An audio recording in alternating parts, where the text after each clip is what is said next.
On va préparer un dessert. On va faire des panna cotta. Ça prend pas de temps, c'est hyper facile. Ça permet de faire un dessert qui est vraiment sympathique avec vraiment pas grand chose. Pour des panna cotta, c'est pas compliqué, hein. C'est du lait avec de la crème liquide. Ça marche très bien ça. Du lait entier. Bon, il est dans la casserole, vous voyez pas.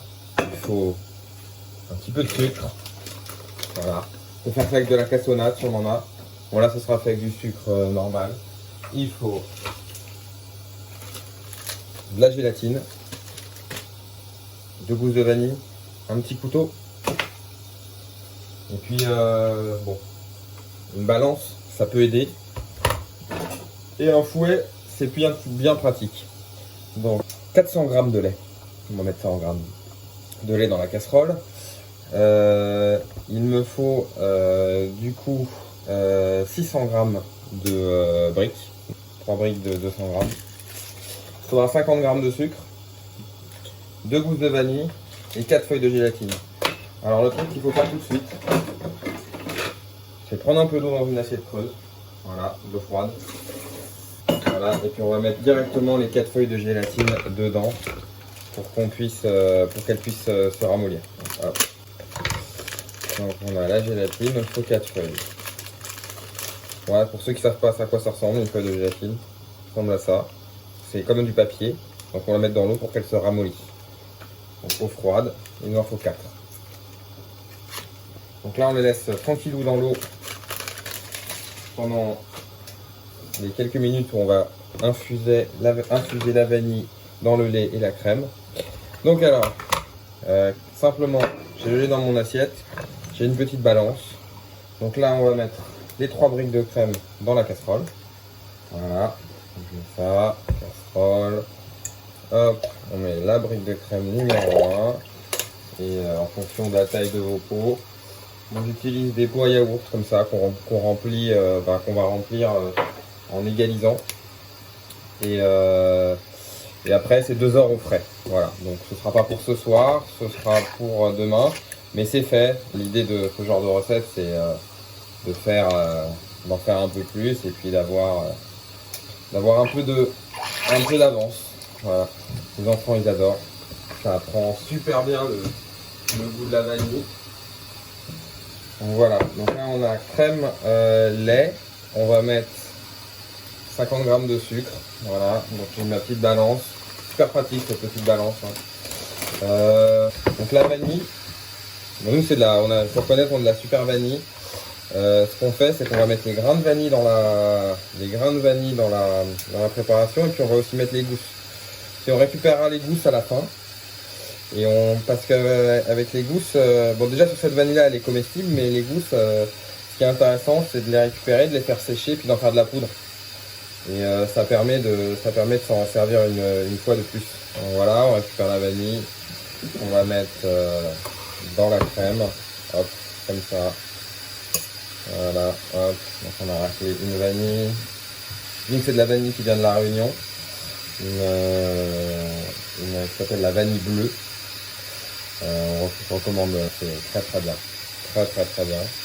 Comme on peut voir, j'ai pas beaucoup de talent de cuisinier et pourtant, je vous assure qu'on peut faire beaucoup de choses en n'ayant littéralement aucun talent. Une fois qu'on a ça, on va mettre ça à chauffer. Donc on met ça à chauffer tranquillement sur le feu. Donc ça va. Voilà.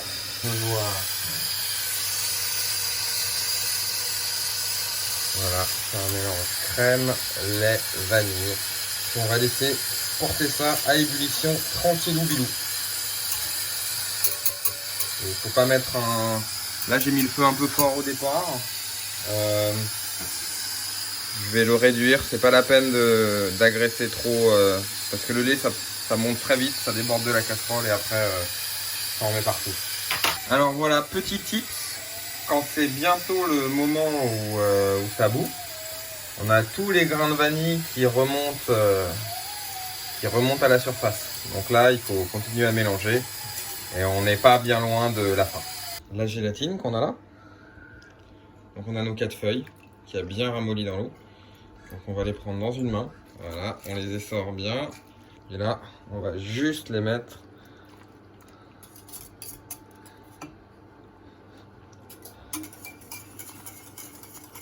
dans la crème à infuser.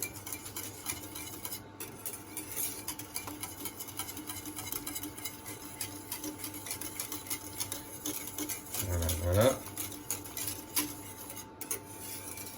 Promptement, tout se dissout. Voilà, hop.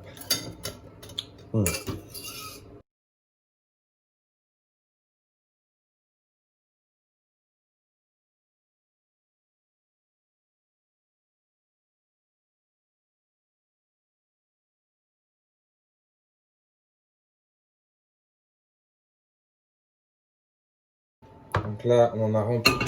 On va essayer d'égaliser un peu tout ça. Waouh, que tu as drôlement travaillé là. Hein. Waouh. On est à peu près bon. Donc là, on va pas les fermer, on va les laisser refroidir comme ça. Là, donc on a nos panna cotta. Qu'est-ce qu'on fait d'habitude, Étienne, avec les panna cotta? Eh ben, on met le couvercle et on attend que ça refroidisse. Et est-ce qu'on met le couvercle quand elles sont encore chaudes ou on attend qu'elles soient refroidies avant de mettre le couvercle? On attend qu'on fera refroidir. Alors on va les mettre dans un coin pour qu'elles refroidissent. Bon allez, et voilà, on a nos panna cotta qui sont prêtes. Et voilà, après 24 heures de refroidissement, la nuit au frigo, on a des panna cotta qui sont toutes figées, avec la vanille qui est au fond. On peut ajouter un petit coulis de fruits rouges, un petit caramel, un peu de confiture. On peut mettre du miel. Ou alors ça peut se manger nature. Nous les enfants, j'adore les manger nature. Et voilà, j'espère que ça vous a plu, que vous pourrez les refaire chez vous. C'est vraiment tout facile. Et puis si vous avez aimé, on met un petit pouce. Et puis je vous dis à bientôt. Allez, bye bye.